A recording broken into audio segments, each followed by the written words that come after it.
1856 reglamenta en la Escuela de Medicina, en la que entra la cátedra correspondiente a la facultad, figura como Medicina Legal y Toxicología. Los profesores de Medicina y Cirugía de los hospitales están obligados a dar lecciones de clínica a los practicantes, especialmente en los casos de reconocimiento de heridas y demás asuntos médico-legales. El reglamento de la policía del 11 de noviembre de 1838, en su artículo 198, dice: los médicos y cirujanos están obligados a dar parte al intendente de la policía de toda persona herida o muerta violentamente en cuyo reconocimiento o curación fueran llamados, y de cualquiera en quienes advirtiera síntomas de envenenamiento o golpes que pudieran causar peligro a la vida, expresando el nombre del oficio y habitación del paciente a causa de las circunstancias de la muerte, envenenamiento o violencia.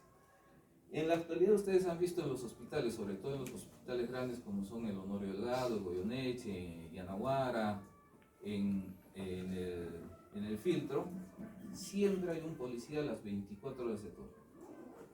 En la Ley General de Salud también indica lo mismo. Cuando veamos la Ley General de Salud, indica lo mismo. Que cuando hay uno de este tipo de lesiones que ingresa al hospital, inmediatamente se comunica al policía de turno. Ahora, mi pregunta es, ¿qué pasa cuando ustedes están en provincia? Ahí no van a tener un policía en la puerta del establecimiento de salud. Entonces, ¿qué tiene que hacer el médico?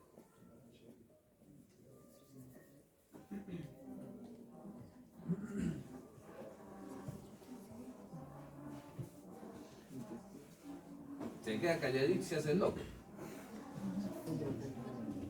Y después lo descubren como un colega y lo denuncian por complicidad.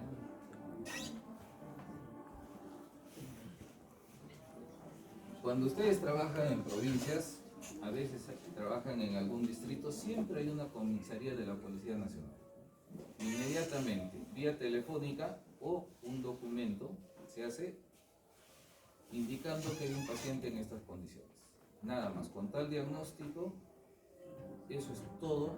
Ustedes cumplen con lo que dice la ley. No hay ningún problema. Ahora, si en el lugar donde ustedes no tienen una comisaría de la policía, pues a la más próxima tienen que comprar. Hemos tenido un caso de un señor que llega por un hecho de tránsito a un centro de salud. El médico lo atiende, le pone su férula porque no podía hacer nada porque era una fractura, ¿no? Y lo despacha para un tratamiento en un establecimiento de salud. Ya había sido este tipo, había participado en un asalto y sufrió esa lesión. Entonces, cuando la policía empieza a hacer el seguimiento, llegan al centro de salud. Y en el centro de salud estaba una historia clínica, ¿no?, de esa persona que estaba con otro nombre. Porque en los centros de salud normalmente no pedimos el DNI. Este se registró con otro nombre, pero estaba ahí la lesión. Así que al colega le aperturaron un proceso. Y eso ya no es por mala praxis, ¿eh?, sino inculparon como si él hubiera estado en combina con este delincuente. Entonces hay que saber eso, ¿no? La ley del 19 de agosto de 1872, artículo 7b, reglamento expedido el 22 de agosto de 1903, los médicos de la policía y los titulares se hallan obligados a practicar los reconocimientos médico-legales y demás operaciones que desordenen las autoridades sin que puedan exigir por esto retribución alguna. ¿Qué pasa? Esta ley sigue vigente, pero está reforzada con la Ley General de Salud.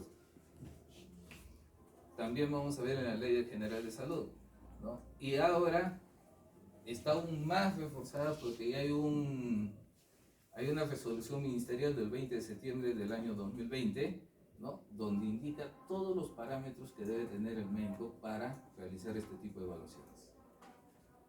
Y no nos podemos negar. Y tampoco se cobra por este trabajo. Si están en horas de trabajo, no se cobra. Porque si ustedes cobran, había una temporada, por ejemplo, los médicos en provincia se morían por hacer necropsias. Porque cada necropsia cobraban 800.000 soles. Entonces, eso es ilegal porque ustedes están en horas de trabajo y no pueden cobrar en horas de trabajo nada. Entonces hay que tener mucho cuidado con eso, ¿no? Cuando no existen en la localidad médicos de la policía ni titulares, podrán las autoridades encomendar a otros médicos y en su efecto empíricos los reconocimientos médico-legales. Esto generalmente ya no se da, porque casi felizmente, casi en todos los distritos hay médicos. Y si no hay médicos, por lo menos hay un profesional de salud, que puede ser un enfermero, un odontólogo, un obstetrista, ¿no? Entonces, cualquiera de estos profesionales de la salud puede realizar estos procedimientos. La ley 2949, ley del médico legista, firmado por el presidente del Congreso, Juan Pardo, del 12 de diciembre de 1918, que en la actualidad esta ley todavía sigue vigente, dice, artículo 1, los médicos de la policía se denominarán en lo sucesivo médicos legistas y estarán adscritos a los juzgados del crimen en sus respectivas jurisdicciones, como funcionarios judiciales gozando del titularato de estos y de los demás goces anexos. Esta parte de los médicos de la policía se denominarán en los sucesivos médicos legistas, no se da, porque ahora ya hay una especialidad, ¿no? Dice que somos funcionarios judiciales, entonces tenemos la prerrogativa de ser el nivel de los jueces, pero a nosotros, en primer lugar, no nos reconocen el sueldo de un juez. En segundo lugar, nosotros somos un órgano de asesoramiento hacia la fiscalía, ya no trabajamos con los juzgados, pero esta ley sigue vigente, no está derogada, pero no se cumple.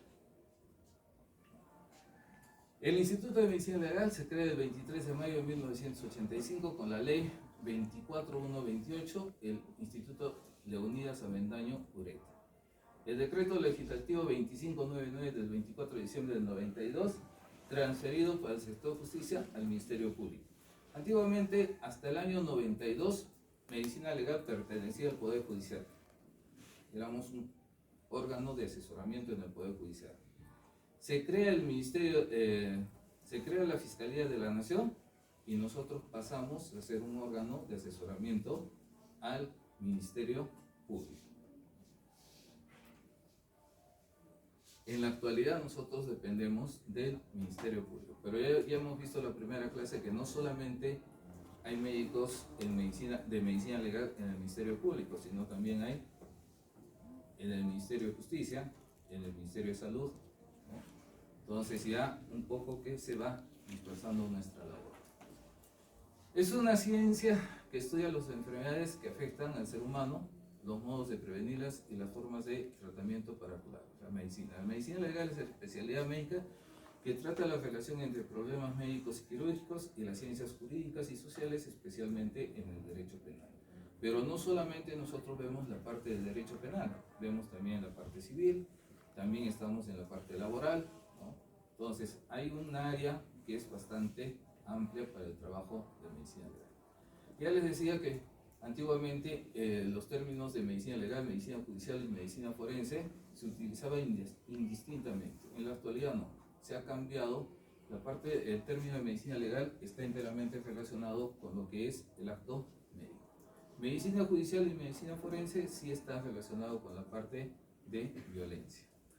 La necesidad de conocimientos clínicos biológicos para resolver ciertos problemas jurídicos que de otra manera quedan insolubles.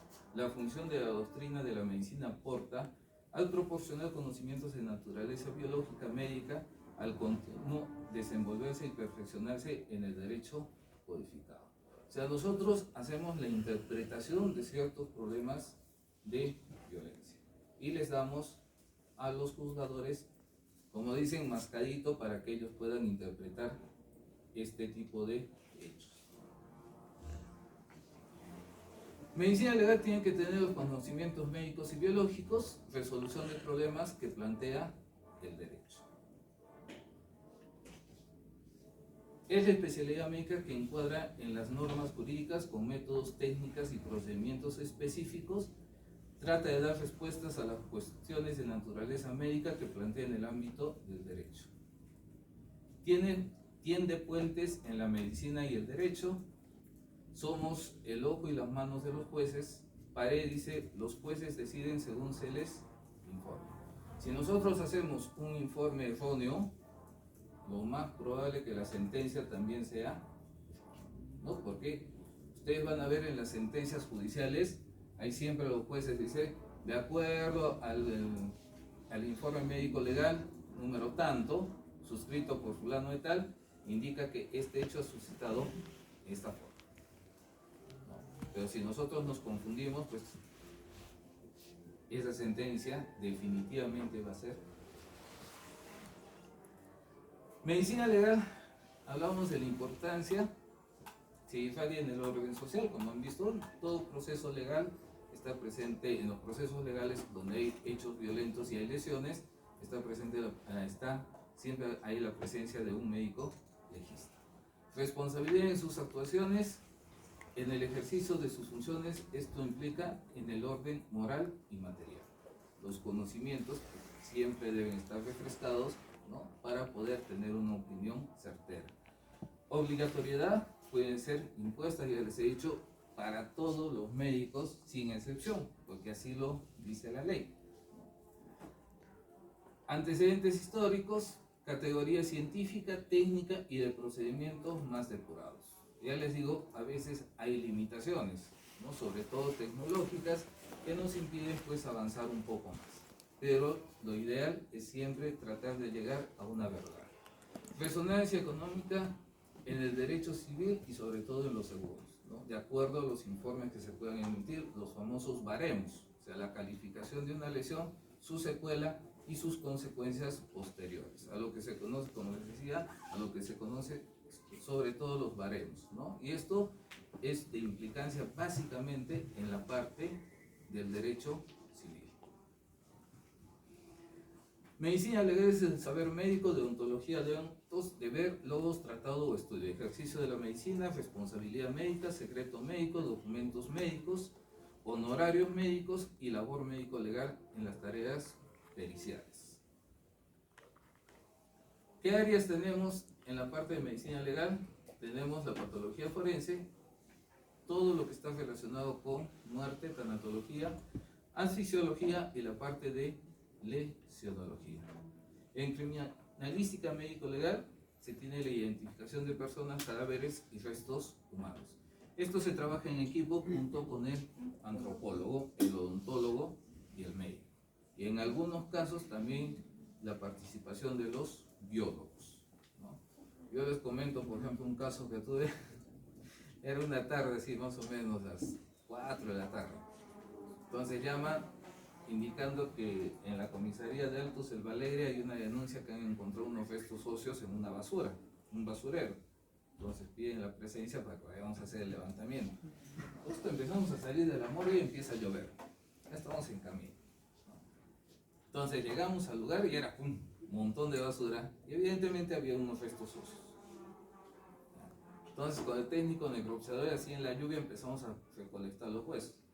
Había una escápula, una pelvis, un húmero, un fémur, ¿qué más había? Un hueso largo, parecía una sonda canaladora. ¿Qué más encontramos? Hay unos huesos pequeños, parecían de la mano, parecían de pie. Todo lo que pudimos recolectamos, ¿no?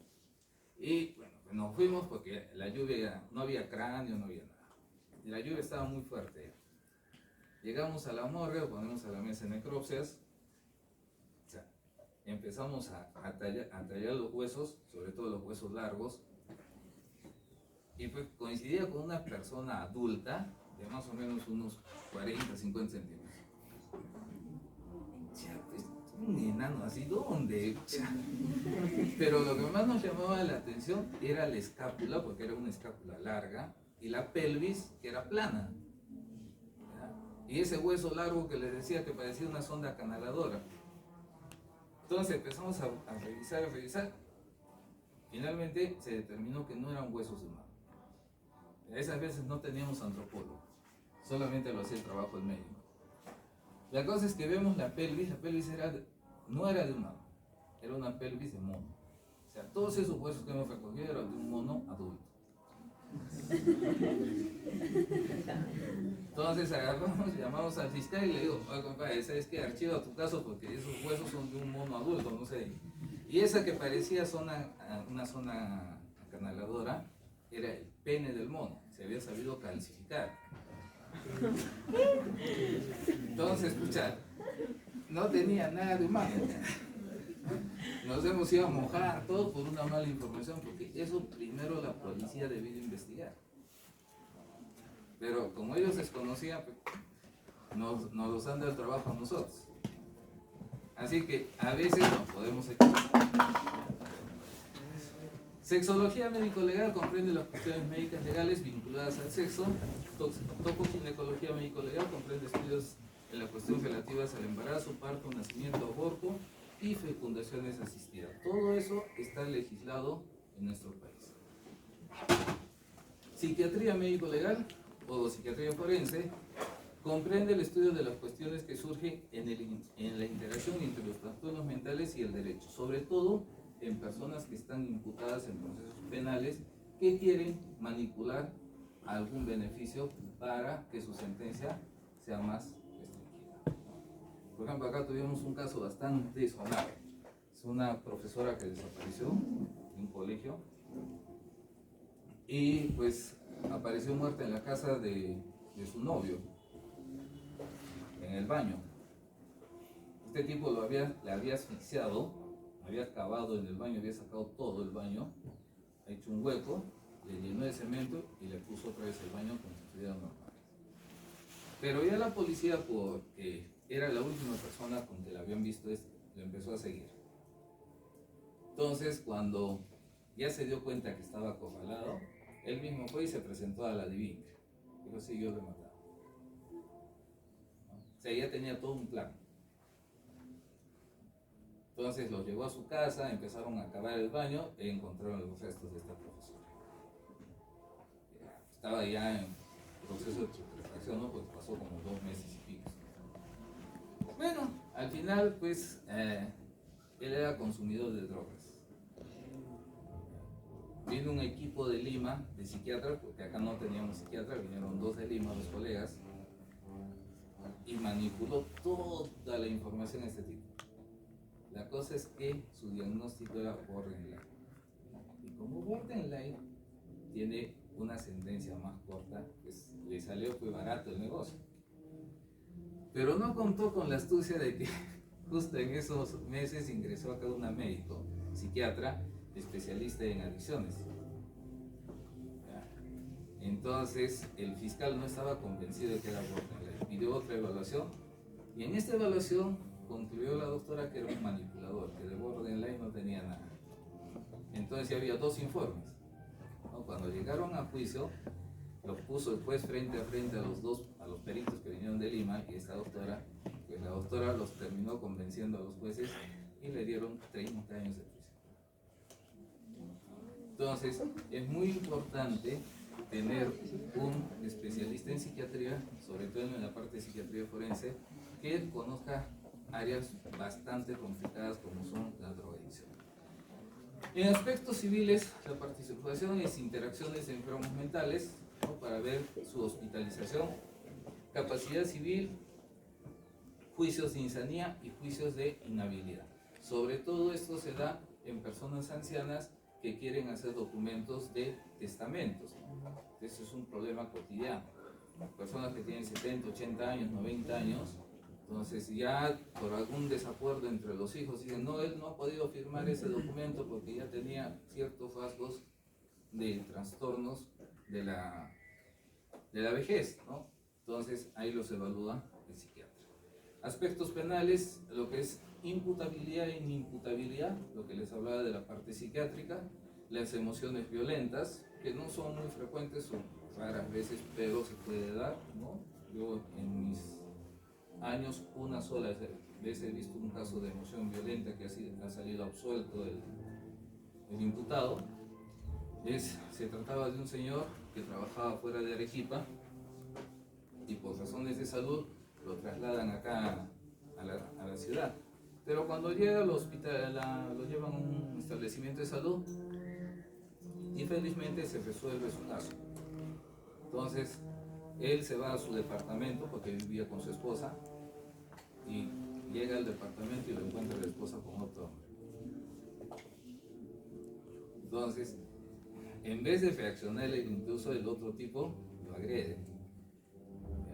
Y él era bajito y delgado y el otro era mucho más alto. Entonces, cuando lo tenía en el piso, le da un golpe en la cabeza. Y este señor en su velador había tenido uno como un portapapeles. Entonces, coge eso y le mete uno en la cabeza y le abre el cráneo en uno. Entonces, en el juzgado lo tipificaron como emoción violenta y salió absuelto del proceso. Por eso digo, una sola vez fiesta. El aporte en criminología, aspectos médicos legales de las toxicomanías. ¿Dónde se ha dado la primera vez la cátedra de medicina legal? En la Universidad de San Fernando en 1809, una vez que hizo el reglamento el doctor Cayetano Heredia, el doctor Hipólito Unanue es el que se hace cargo de esa cátedra, ¿no? Con el doctor Juan Vázquez Solís en 1844 y el doctor Evaristo de Orellana y el doctor José Casimiro Ulloa son los dos primeros médicos que van a hacer una pasantía a Francia en la parte médico forense. 6 meses regresan al Perú y son adscritos en los tribunales de la Corte Suprema de Lima. La especialidad en el Perú aparece en el año 1997. 6 plazas en la Universidad de San Marcos. En la actualidad solamente hay 2 universidades que tienen la especialidad en medicina legal. Una es la San Marcos, con 3 plazas, y la Universidad de San Agustín, que tiene una sola plaza. Son las 2 únicas universidades en el Perú. Medicina legal social es el estudio de las cuestiones que trascienden lo estrictamente médico para transformarse en temas que deben abordarse desde las prácticas médicas y sociales. Aspectos médicos legales en el SIDA, lo que es violencia familiar, ablación, implantación de órganos y materiales anatómicos, medicina legal del trabajo y el médico ante las emergencias y catástrofes. Requisitos para ser médicos legistas en la actualidad, porque no hay muchos médicos legistas como especialistas, porque imagínense, salen 4 al año, ¿no? Y necesitan más o menos 560 médicos para cubrir a nivel nacional. Se admite con 3 años de experiencia, ¿no? Pasan un curso, tienen que hacer una capacitación y posteriormente los admiten en la institución. Ya los que vienen con títulos mucho más fáciles, solamente presentan su título de la especialidad en medicina legal. Funciones del médico legista: practicar exámenes médicos legales en personas que concurran al servicio y a las que por razones de su estado se encuentren imposibilitados de hacer, responsabilizándose del contenido y conclusiones de las pericias que realicen, pudiendo consignar sus opiniones discrepantes si así fuera. Toda persona que acude a los establecimientos de medicina legal va con un documento previa denuncia. Nosotros no podemos atender a demanda. O sea, viene una persona y dice, quiero que me haga una evaluación médica legal. No se puede. Tienen que primero poner una denuncia. Ahora, ¿cuál es el problema que vemos? Sobre todo en actos de agresiones sexuales. A veces la familia sospecha de una agresión sexual en un niño. Los llevan a un establecimiento de salud, buscan un pediatra, buscan un ginecólogo, ninguno de los dos quiere atenderlos. Dice, no, eso es violación, llévenlo a medicina legal. Y para llegar a nosotros tienen que poner la denuncia. Muchas veces solamente es una sospecha, no ha habido nada. Pero ya se da el problema social, sobre todo en la familia. ¿No? Porque lo van a notificar al supuesto agresor, es decir, pero ¿yo qué he hecho? Entonces, ese es uno de los problemas que tenemos. Emitir dictámenes e informes relacionados a situaciones de orden médico legal o copias de historias clínicas completas que incluyen exámenes auxiliares que registren firme y sello de titularidad de la entidad que se emite. Todo informe de nosotros sale con nuestra firma y nuestro sello, ¿no? Nuestro registro de especialidad, nuestro número de DNI, porque así lo pide el nuevo Código Procesal Penal. Concurrir a juzgados, tribunales, fiscalías para ratificaciones y debates periciales e informes técnicos cuando solicite la autoridad competente. ya les he dicho que nuestros documentos no terminan en un archivo. Eso termina cuando ha terminado el juicio, ¿no? Y para eso nos citan para declarar. Cumplir con los turnos, suscribir obligatoriamente todos los documentos que se expidan en ejercicio de funciones y de acuerdo a las disposiciones que sobre la materia emita la jefatura para cumplimiento de los requisitos establecidos. Cumplir con funciones que le asigna el jefe o demás que señala la ley. Por ejemplo, en la actualidad, casi todos los días un médico legista lo va a visitar al expresidente Castillo, ¿no? Va a evaluar su estado de salud para informar a la sala diciendo cómo está, si puede o no puede acudir en ese momento a la audiencia que tiene pendiente. Entonces, también vamos a los penales a ver personas que están recluidas por algún motivo. La resolución ministerial del Ministerio Público en su artículo 3 establece las funciones de servicio del médico legal en los siguientes términos. El artículo 3: en los lugares donde no existan médicos legistas titulares de sus funciones serán desempeñadas por profesionales al servicio del Estado, de acuerdo a la siguiente prioridad: médicos del área de salud, médicos de la sanidad de fuerzas policiales, médicos de la sanidad de las fuerzas armadas. Especialmente estos médicos que trabajan en las fuerzas policiales y en las fuerzas armadas se daba en los lugares donde había la presencia del terrorismo, ¿no? Porque ahí no podíamos entrar nosotros, porque ellos trabajaban en bases militares, ¿no? Entonces ahí se podía dar este tipo de reconocimientos, ¿no? Y estaba legislado en esta resolución ministerial, ¿no? En la actualidad, como les digo, en todo lado ya se puede ejercer esto por la Ley General de Salud y el Código Penal. Finalidad del servicio médico legal: el servicio de medicina legal tiene por finalidad colaborar dentro del ámbito de su especialidad con la administración de justicia ordinaria y privada, la administración pública, el Ministerio Público y las autoridades policiales a través de exámenes periciales, informes, dictámenes y cualquier consulta de orden técnico que le fuera formulado por las autoridades competentes. ¿Qué instituciones son las que solicitan los exámenes médico legales?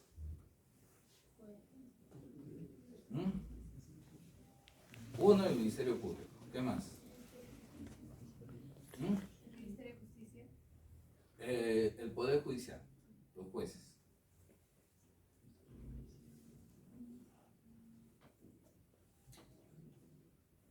¿Quién más? La policía. Las demunas. La Defensoría del Pueblo. Después, ¿quién más? El Ministerio de la Mujer. Son 6 las instituciones. Y en los casos de personas que están recluidas previo conocimiento de la Fiscalía de turno, el INPE. Personas que están recluidas en el penal. Entonces a veces entre ellos se agreden y piden una evaluación de medicina legal. Entonces ellos cursan el oficio previo conocimiento de la Fiscalía.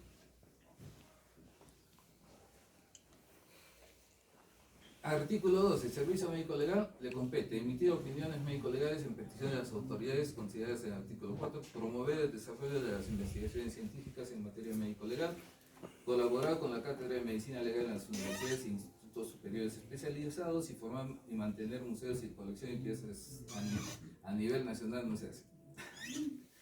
Ley 26842, la Ley General de Salud, en su artículo 2, dice: capítulo 1, ejercicio de las profesiones médicas afines a las actividades técnicas y auxiliares del campo de la salud. Artículo 22, para desempeñar actividades profesionales propias de la medicina, odontología, farmacia o cualquier otra relacionada con la atención de la salud, se requiere tener el título profesional en los casos de la ley así lo establece y cumplir con los requisitos de colegiación, especialización, licenciamiento y demás que dispone la ley. Acá todavía no figura lo de la... ¿De qué institución? SUNEDO. Ahora, antes de hacer la colegiación, tiene que tener su registro en la SUNEDO. Si no, no se puede hacer la colegiatura. En esta ley todavía eso no figura. Artículo 30. El médico que brinda atención médica a una persona herida por arma blanca, herida por arma de bala, accidente de tránsito, ahí está lo que les decía, ¿no? Esto está en la Ley General de Salud. Artículo 31. es responsabilidad del médico tratante, del médico legista, que practica la necropsia del médico señalado para el establecimiento de salud en el que ocurre el fallecimiento de la persona, extender debidamente el certificado de defunción correspondiente. Ahora hay una norma especial con respecto al certificado de defunción, que también se basa en este artículo de la Ley General de Salud. Cuando veamos certificado de defunción, ahí vamos a ver esa norma especial que se tiene. El Código de Ética y Deontología del Colegio Médico del Perú, sección segunda, los preceptos deontológicos en la práctica médica, artículo 3 del trabajo especializado, artículo 21, el médico que realiza labores médico-legales, periciales o de auditoría debe ceñirse en las normas establecidas en el presente código, pues tales labores son verdaderos actos médicos. Artículo 22. El médico no debe negarse a realizar labores médico-legales a solicitud de la autoridad competente, dejando constancia de las condiciones materiales disponibles y de los límites de su competencia profesional. El Código de Ética, título 3, capítulo 2, artículo 97. En sus informes, los médicos legistas y peritos auditores deben ser veraces, prudentes y limitarse a establecer causas, hechos y conclusiones de orden científico-técnico, absteniéndose de formular opiniones o juicios de valor sobre la probable responsabilidad legal de sus colegas. ¿Qué pasa? A veces algunos fiscales desconocen esta parte de la norma, porque también en el Código Penal establece eso, y nos piden que demos una opinión si ese caso ha habido una mala praxis o negligencia médica. ¿Nosotros podemos opinar eso? No, porque la norma dice que solamente hacemos nos limitamos a establecer causas y hechos, conclusiones de orden científico-técnico, no responsabilidades de mala praxis en ninguno de los colegas. Eso ya lo hace el juez después de la investigación que se hace, ¿no?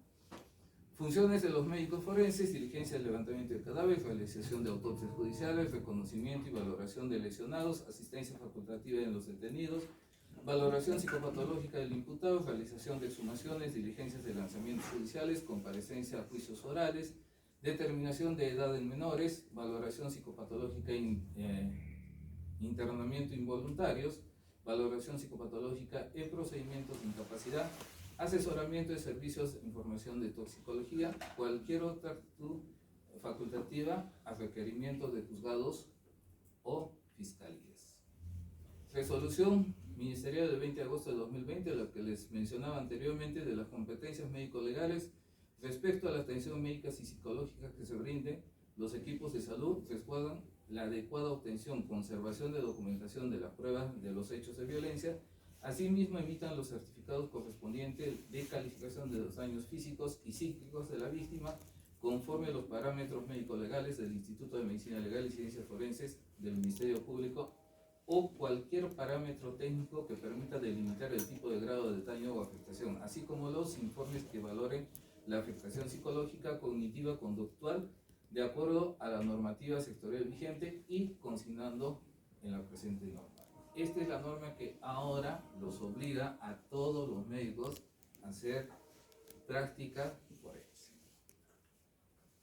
El contenido de los certificados médicos e informes de salud mental y física que expidan los médicos de las instituciones prestadoras de salud públicas, de los centros de salud parroquiales y de establecimientos de salud autorizados por el MINSA, de acuerdo a la normativa vigente, tiene valor probatorio acerca del estado de salud física y mental en los procesos por violencia sexual contra las mujeres e integrantes del grupo familiar.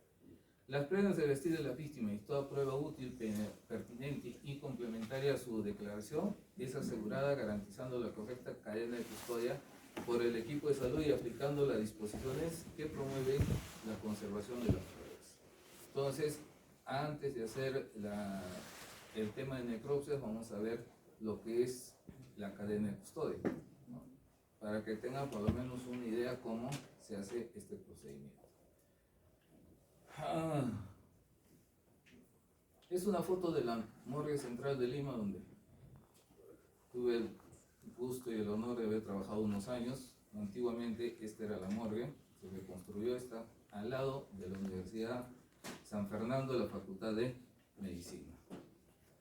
Nos vamos al próximo tema. Tenemos tiempo.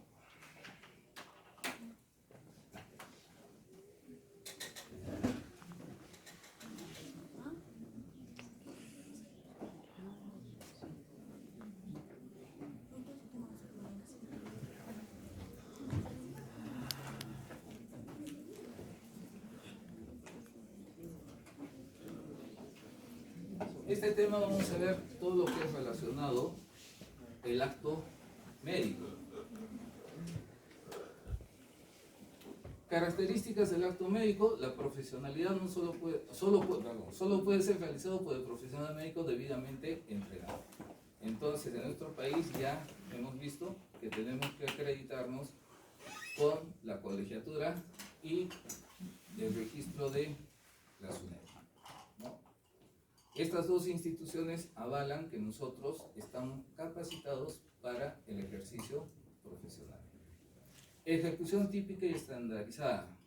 El personal sanitario solo puede realizar las acciones que expresamente han sido tenidas por válidas a la luz de la literatura médica generalmente aceptada.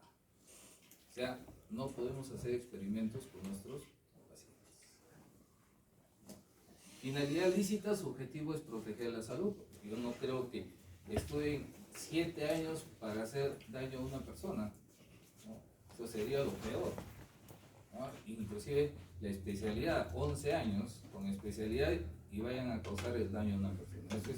Eso yo creo que a nadie le cabe. Podemos tener errores, podemos tener, ¿no? Por algún tipo de factores se pueden dar este tipo de cosas. Pero algunos, por ejemplo, ya son problemas de formación.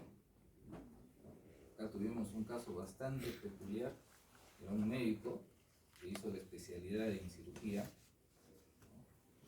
Terminó de hacer su especialidad, se fue a trabajar a una provincia. Los 2 primeros pacientes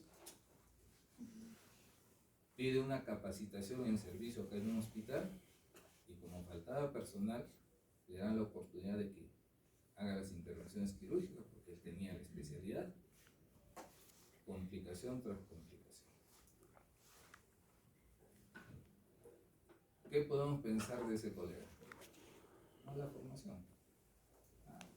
Después nos enteramos que era un colega que paraba escapándose del servicio todo su especialidad. O sea, iba a la visita y desaparecía. ¿Dónde se ha formado? En la parte privada, porque se iba a atenciones de consultas, ese era su vida. Y su formación, que tenía la oportunidad de hacer, no lo ha hecho bien. Lamentablemente ha terminado con 4 juicios y los 4 juicios lo pagaron. Ahora, ¿dónde estaremos? Entonces, muy importante, chicos, siempre la responsabilidad.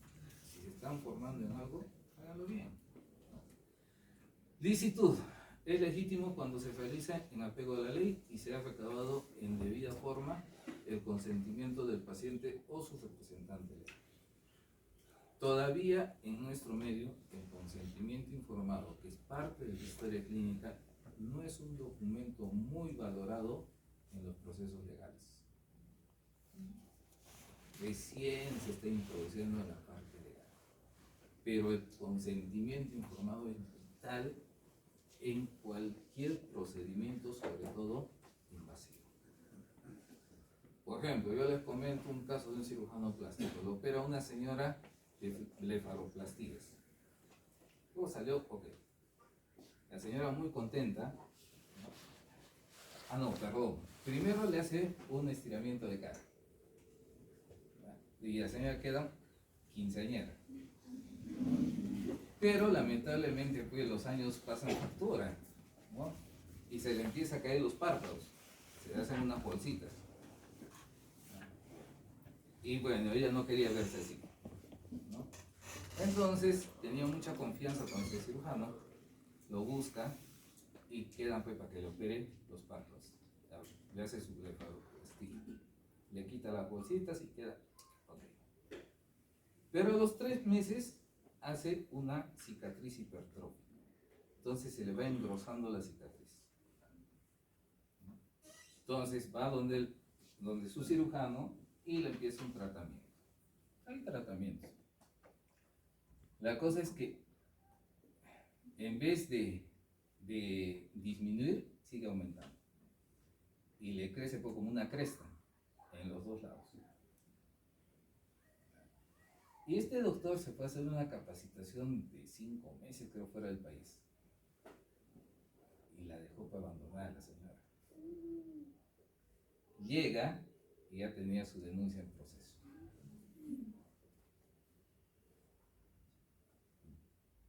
Ahora, la primera intervención quirúrgica, las incisiones se hacen en la región preauricular para hacer el estiramiento. ¿Cuántos centímetros del párpado? 5 o 6 centímetros. Y esta cicatriz no se notaba absolutamente nada. Pero en el párpado no. A pesar de que le hizo en un comienzo de tratamiento, no quedaba bien. Ahora, ¿qué se valora en estos casos? Primero, si hay alguna prueba para evitar este tipo de secuelas. ¿Ustedes creen que hay alguna prueba de laboratorio, anatomía patológica, que nos pueda inducir a decir que esta cicatriz va a quedar así? No hay. No hay en absoluto. Pero ¿qué es lo que existe?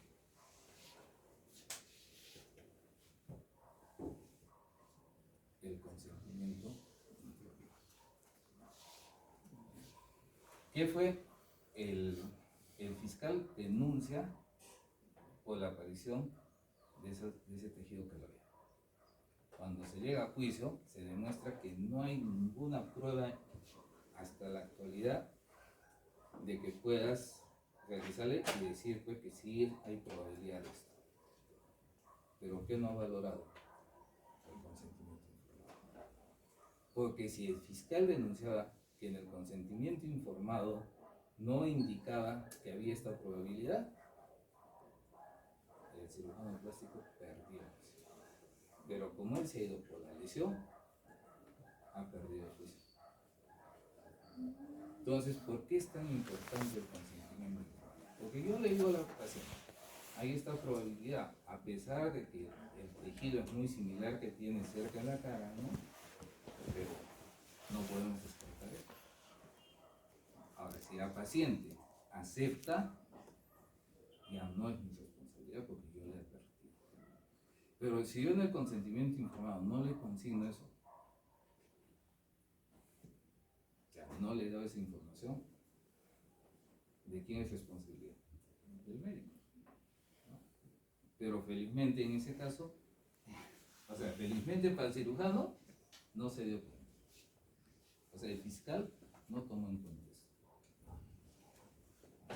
Entonces se fue por la presión. Entonces, esa es la importancia que tiene el consentimiento informado. Y hay bastante legislación acerca de esto, pero en algunos casos se están cumpliendo, en otros casos no. No formalidad. El acto médico no requiere de la formalidad escrita para la contratación de servicios. Sin perjuicio de lo anterior, la documentación del acto médico es obligatoria en el expediente clínico en términos de lo previsto en el reglamento de la Ley General de Salud en materia de prestación de servicios de atención médica. Nosotros, por ejemplo, no firmamos un contrato, ¿no? O alguna vez ustedes han ido a un consultorio y han firmado un contrato con el médico, ¿no? Solamente es verbal. Por ejemplo, cuando un arquitecto, un ingeniero hacen un plano, ellos sí firman un contrato, ¿no? Dicen, vamos a hacer así, así, así. Listo. Ahí está en el contrato todo eso. Nosotros no.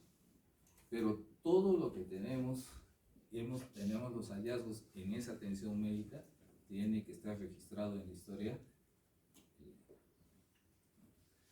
El Código de Ética del Colegio Médico del Perú dice: la medicina se orienta al respeto de la vida y al logro de las más altas calidades de la misma. Se fundamenta en el reconocimiento, dignidad y autonomía y la integridad de la persona. Es una profesión científica y humanista, cuya misión es promover, preservar la salud, así como aliviar y confortar ante la enfermedad y consolar al enfermo y sus allegados ante el sufrimiento y la agonía de la muerte. De las personas, la dignidad de la persona obliga moralmente al médico a tratar a toda otra persona en situación de salud o enfermedad siempre como un fin y no como un medio, ¿no? Y por lo tanto, con empatía, lealtad, diligencia, compasión y responsabilidad. La autonomía de la persona obliga moralmente al médico a solicitar su consentimiento informado, respetar sus decisiones y consonancias con sus valores personales y culturales.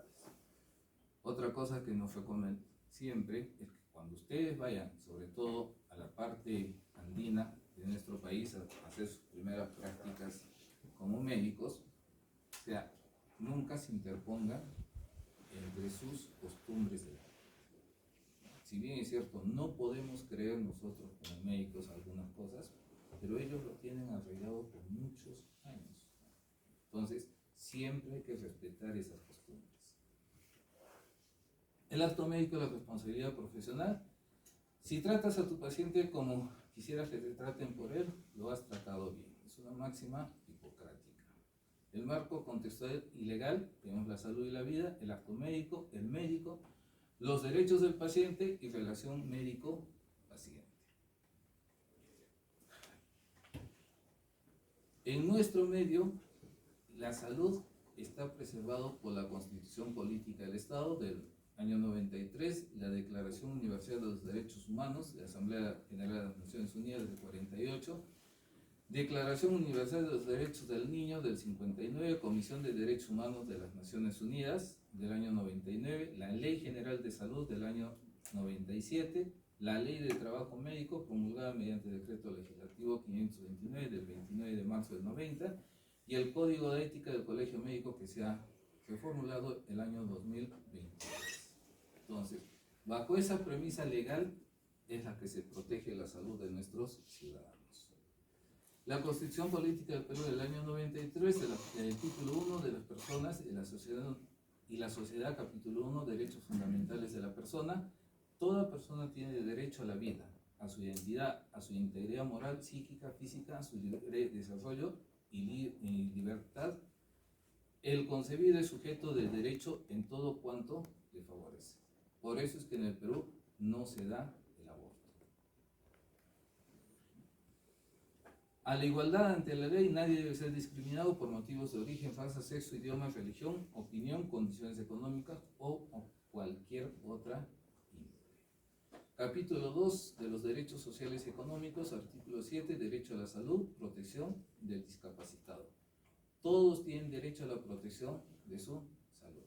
Inclusive ahora, ya con este sistema de aseguramiento universal, el SIS, ¿no? Personas que nunca han tenido seguro, pues adquieren inmediatamente, tienen su DNI, el seguro de salud. No es un seguro, pues, una maravilla, pero por lo menos les protege en algo la salud de las personas. Derechos humanos y bioética. No a los experimentos médicos ni científicos sin el consentimiento. En nuestro medio, el marco legal de la experimentación científica la tenemos en la Constitución. El Código Civil establece el carácter irrenunciable del derecho a la integridad física, artículo 5, en concordancia, indica la prohibición de actos de disposición del propio cuerpo, excepto en casos de estado de necesidad, orden médico quirúrgico por motivos humanitarios, artículo 6. Por ejemplo, en la Ley General de Salud, la donación de órganos. Esto ha sido modificado en el gobierno de Alan García, que por el bienestar de otras personas se puede tomar los órganos de una persona que tiene una muerte cerebral. En casos de cadáveres, ¿qué tejidos son los que se pueden recuperar para un trasplante? Solo las córneas, cartílago y hueso, nada más. El resto de tejidos no sirven. Y las córneas dentro las 2 primeras horas. Porque una vez que se daña la capa superficial de la córnea no sirve, ¿no? Entonces la córnea más o menos se daña a partir de las 2 horas. Entonces, antes de estas 2 horas sí se puede preservar estas córneas para un trasplante de una persona. La Ley General de Salud, el consentimiento informado del paciente determina que toda persona usuaria de los servicios de salud tiene derecho a no ser objeto de experimentación para aplicación de medicamentos o tratamientos sin ser debidamente informado sobre la condición experimental de estos, de los riesgos que corre sin que medie previamente su consentimiento escrito, él o de la persona llamada legalmente a darlo si corresponde o si estuviera impedido de hacerlo. Artículo 15, inciso D.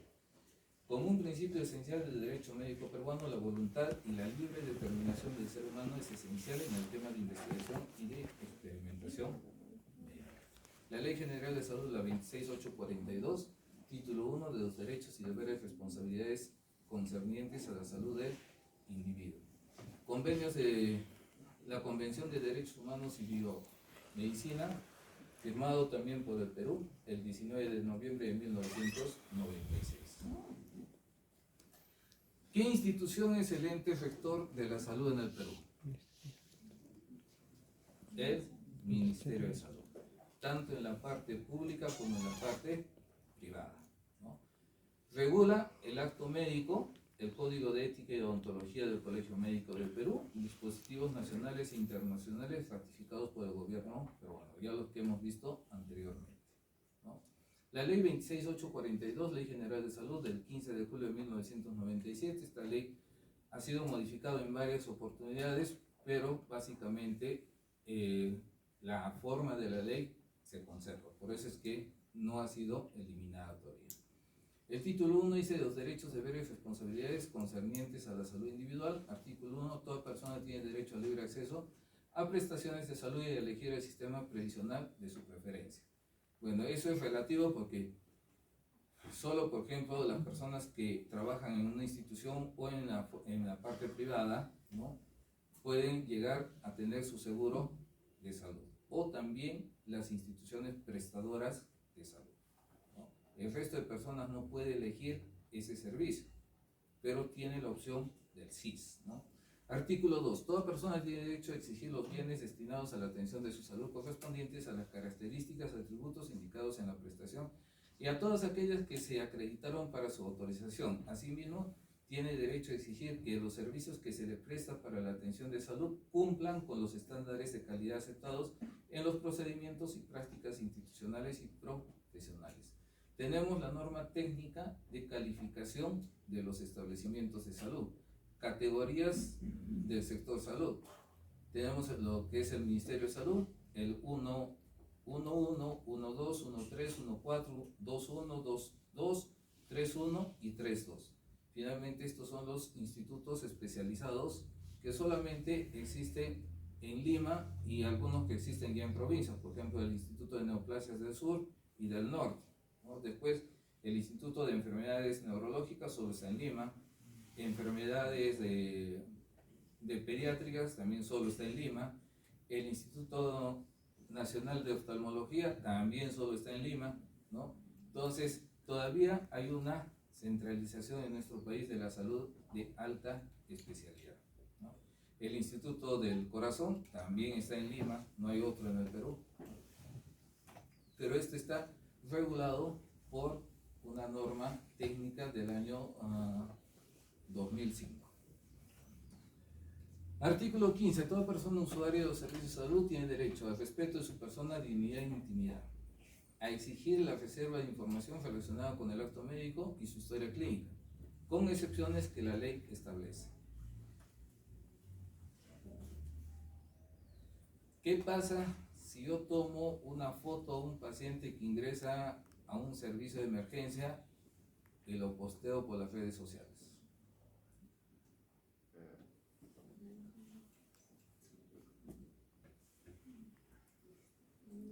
¿Qué dice la ley?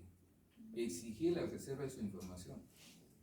¿Qué ha pasado con la muerte de Alan García?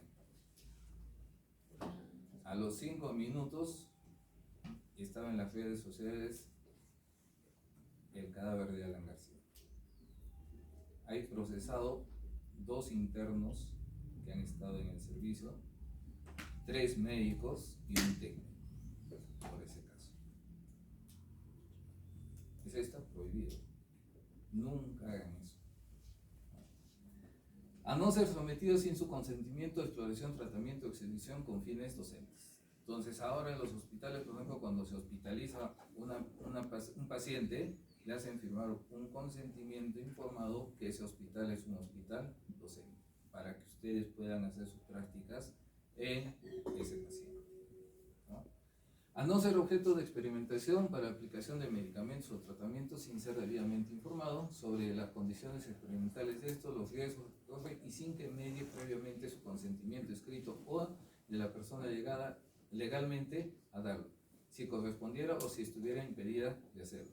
A no ser discriminado por razones de cualquier enfermedad o padecimiento que le afecte, a que se le brinde información veraz, oportuna y completa sobre las características del servicio, las condiciones económicas, la prestación de las y demás términos y condiciones de servicio, a que se le dé en términos comprensibles información completa y continuada sobre su proceso, incluyendo el diagnóstico, pronóstico, alternativas de tratamiento, así como sobre los riesgos, contraindicaciones, precauciones, advertencias de los medicamentos que se le prescriban y administren, a que se le comunique todo lo necesario para que puedan dar su consentimiento informado previo a la aplicación de cualquier procedimiento o tratamiento, así como negarse a este, a que se le entregue el informe de alta al finalizar su estancia en el establecimiento de salud, si no lo solicita, copia de la epicrisis y de la historia clínica. ¿Es igual el informe de alta o epicrisis? ¿Qué diferencia tiene? ¿O es igual? ¿Cuál es la diferencia de esos documentos? ¿Ah? No es igual, pero no sé la diferencia.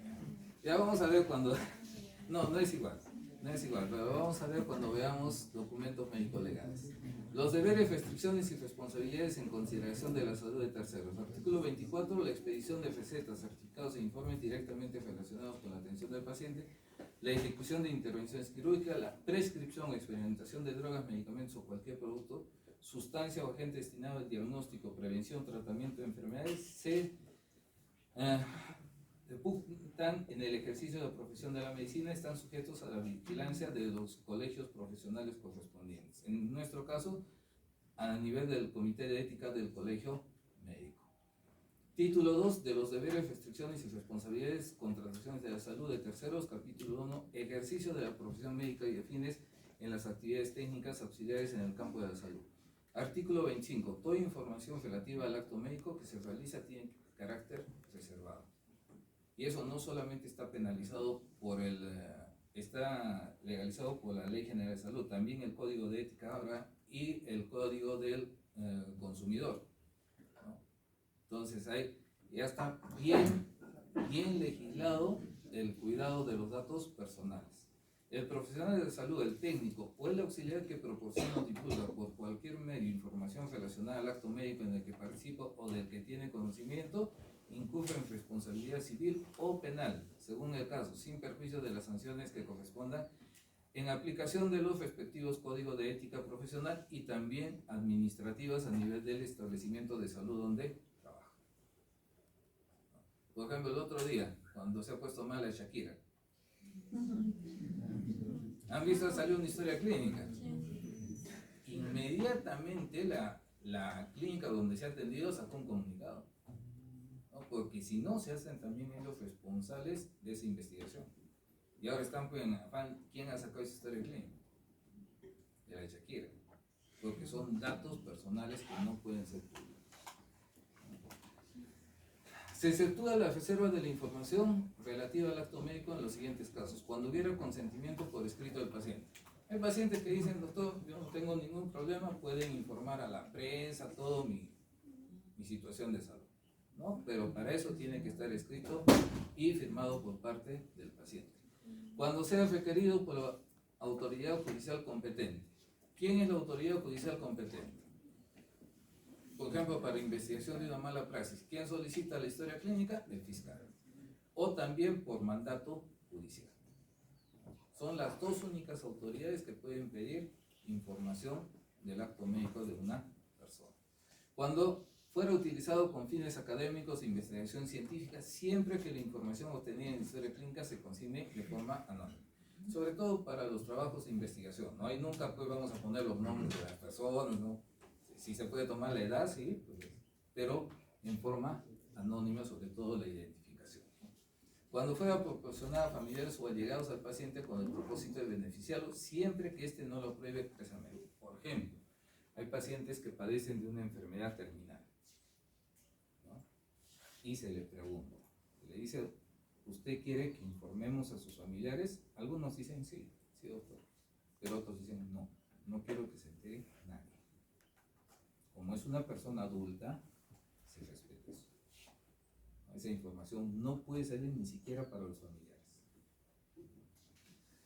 Cuando verse sobre enfermedades y daños de declaración y notificación obligatoria, siempre que sea proporcionada a autoridades de salud.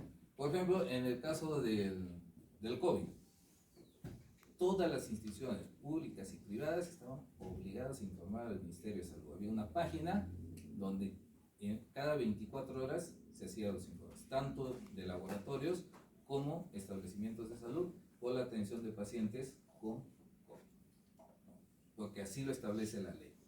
Cuando fuera proporcionada a entidades aseguradoras o administradoras de financiamiento involucrados con atención prestada a pacientes, siempre que fuera con fines de reembolso, pago de beneficios, fiscalización o auditoría. ¿En qué casos se da esto? En los casos del SOA. Porque las empresas aseguradoras tienen sus auditores, entonces ellos quieren tener información para ver si el establecimiento está cumpliendo con darle una atención adecuada y ver también cuánto se está invirtiendo, si realmente necesita esa cantidad de dinero para ese paciente, ¿no? Porque son montos límites. Cuando fuera necesario para mantener la continuidad de atención del paciente. La información sobre el diagnóstico de lesiones, daños, en los casos de los que se refiere el artículo 30 de esta ley, debe ser proporcionada a la autoridad policial o al Ministerio Público en su respectivo. Acá también nos habla acerca de la información que debemos dar en este tipo de lesiones por hechos violentos. Artículo 27. El médico tratante, así como el cirujano dentista, los obstetristas están obligados a informar al paciente sobre el diagnóstico, pronóstico, tratamiento y manejo de sus problemas de salud, así como los riesgos y consecuencias de los mismos, para aplicar tratamientos especiales, realizar pruebas riesgosas o practicar intervenciones que puedan afectar psíquica o físicamente al paciente. El médico está obligado a obtener por escrito su consentimiento informado. El ejercicio de profesiones médicas y afines a las actividades. Artículo 29. El acto médico debe estar sustentado en una historia clínica veraz y suficiente que contenga las prácticas y procedimientos aplicados al paciente para resolver problemas de salud diagnóstica. Así que, una vez que se tenga la atención del paciente, esto debe estar registrado en la historia. El médico que brinda atención médica a una persona herida por arma blanca, herida por bala, accidente, es el artículo 30 que debe comunicar. Cuando trabajan en un establecimiento de salud y ustedes no están de jefes del establecimiento de salud, comunican a su jefe inmediato superior. Si no está su jefe inmediato superior, ustedes asumen esa responsabilidad. La responsabilidad del médico tratante, del médico legista que practique necropsia del médico señalado por el establecimiento de salud es el que ocurre el fallecimiento de la persona, el extender debidamente el certificado de defunción correspondiente. Ahora, el certificado de defunción son de dos tipos: uno virtual, ¿no? el certificado en la plataforma del SINADEF, y el otro que es manual, es escrito, ¿no? Ya vamos a ver con el certificado de defunción. Los profesionales técnicos auxiliares que se refiere a este capítulo son responsables por los daños y perjuicios que ocasionan al paciente por el ejercicio negligente, imprudente e imperito de sus actividades.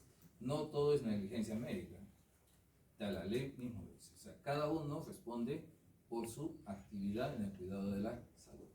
Todo acto médico que se lleve a cabo en un establecimiento de salud o servicio médico de apoyo es susceptible a auditorías internas y externas en las que pueden verificar los diversos procedimientos a que son sometidos el paciente, sean estos para prevenir, diagnosticar, curar, rehabilitar o realizar acciones de investigación. ¿Cuánto falta? 12 minutos. Vamos a ver lo que es la Ley de Trabajo Médico, promulgada mediante decreto legislativo 559 del 29 de marzo de 1990.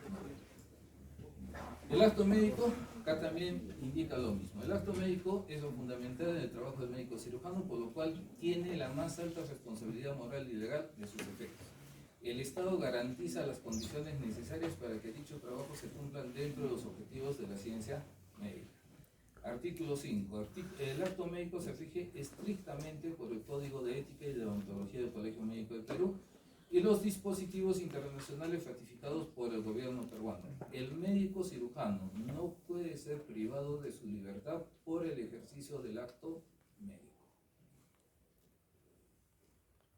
¿Y por qué algunas veces la Fiscalía pide prisión preventiva para algunos hechos de acto médico? Ya tengo y he escuchado acá dos casos, uno en Madre de Dios y otro por Huancayo. Los dos casos por cirugía plástica. Pero como la ley de trabajo médico es clara, dice, el médico cirujano no puede ser privado de su libertad por el ejercicio del acto médico. El fiscal ha pedido la detención de sus colegas, el juez no le ha dado. Entonces, a veces eso es intimidante. Cualquiera que sea la circunstancia de su realización, salvo mandato judicial expreso o comisión de flagrancia interior.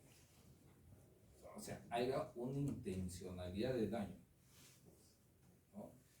En este caso, por ejemplo, en el de Huancayo, la fiscal en su petición indicaba que el establecimiento de salud donde se había intervenido quirúrgicamente esta persona no contaba con lo necesario para una emergencia, que era una sala de cuidados intensivos.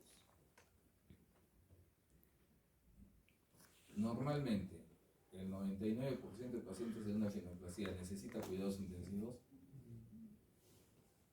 No. Es más, ahora las rinoplastías son ambulatorias, ¿no? Van en la mañana, le sacan la jiba y en la tarde ya están en su casa. Algunos casos se pueden complicar, pero dentro de la literatura pues, es menos del 1%. Y para eso tienes que tener una unidad de cuidados intensivos. Entonces yo creo que por eso el juez no le ha admitido esta denuncia que pedía la prisión preventiva de sus colegas. Reglamento de la Ley del Trabajo Médico, artículo 3, define el trabajo médico como la prestación de servicios por parte del médico cirujano encaminado a todo lo de uso de los siguientes fines: conservación de la vida humana, las acciones de promoción, prevención, recuperación, conducentes a fomento de la salud, rehabilitación física, psicosocial del individuo, la familia y la comunidad, el peritaje, asesoramiento médico-legal, el desarrollo de investigaciones médico-científicas adecuadas y utilizando tecnologías, la docencia en el campo de la salud, la administración en salud, producción de materiales, instrumentos, equipos para prevención, diagnóstico, tratamiento de enfermedades y otras relacionadas con el acto médico. Entonces, este artículo define lo que es el acto médico, ¿no? O sea, qué participación puede tener el médico como profesional. Y esto me trae recuerdo a una sentencia de un ginecólogo, un médico que ha sido denunciado por una mala praxis, ha sido encontrado culpable. Entonces, la sentencia sale que este médico no puede ejercer la profesión durante 2 años. Lo inhabilitan 2 años. El equipo de abogados que este doctor tenía pide una aclaración a la sala. Indica si el médico puede participar, no en la parte asistencial donde él estaba suspendido, pero en otras partes del acto médico les dicen que sí. Entonces, como él era nombrado en un hospital y tenía cursos de gerencia de salud, lo nombran director del hospital. Ya se pueden imaginar, ¿no?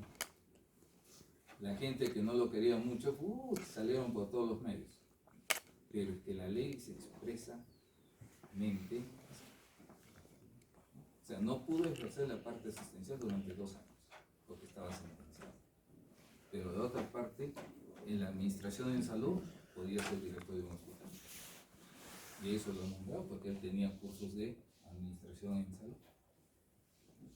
Entonces es algo, si bien es cierto, ya no ejercía la parte práctica de la medicina, de su especialidad, pero era director del hospital por 2 años, ¿no? Entonces, eso también hay que hacer. El acto médico basado en el principio de responsabilidad, abnegación y lo fundamental del distintivo del trabajo del médico cirujano Su contenido, vigilancia, evaluación ético-deontológica se rige por el Código de Deontología del Colegio Médico del Perú. Artículo 5 se reconoce como acto médico toda acción o disposición que realice el médico en el ejercicio de su profesión médica. Ello comprende actos de diagnóstico, terapéutico, pronóstico que realiza el médico en la atención integral del paciente, así como los que deriven directamente de estos. Los actos médicos mencionados son exclusivo ejercicio del profesional médico. Reglamento de la ley, artículo 6. El médico cirujano asume responsabilidad legal por todos los efectos del acto médico. El Estado garantiza las condiciones necesarias para su cumplimiento de acuerdo a lo señalado en los artículos 4 y 5 de la ley. No podrá ser obligado a ejercer el acto médico si las condiciones de infraestructura, equipo o insumos no garantizan una práctica médica ética e idónea. Esto está en la ley. ¿Qué pasó en la época de la pandemia? Fácil, todos los médicos hubiéramos podido aplicar este artículo 6, porque no estábamos en condiciones ni de laboratorios, ni de internamiento, ni de nada para atender a los pacientes con COVID, ¿no? Pero, como les digo, el médico inclusive expone su vida al servicio de la salud de otras personas. Acá nos quedamos, porque ya no, de las modalidades de trabajo médico. Eso es lo mismo que hemos visto anteriormente, ¿no? Ya, esto del código de ética lo terminamos la próxima clase y avanzamos con historia clínica.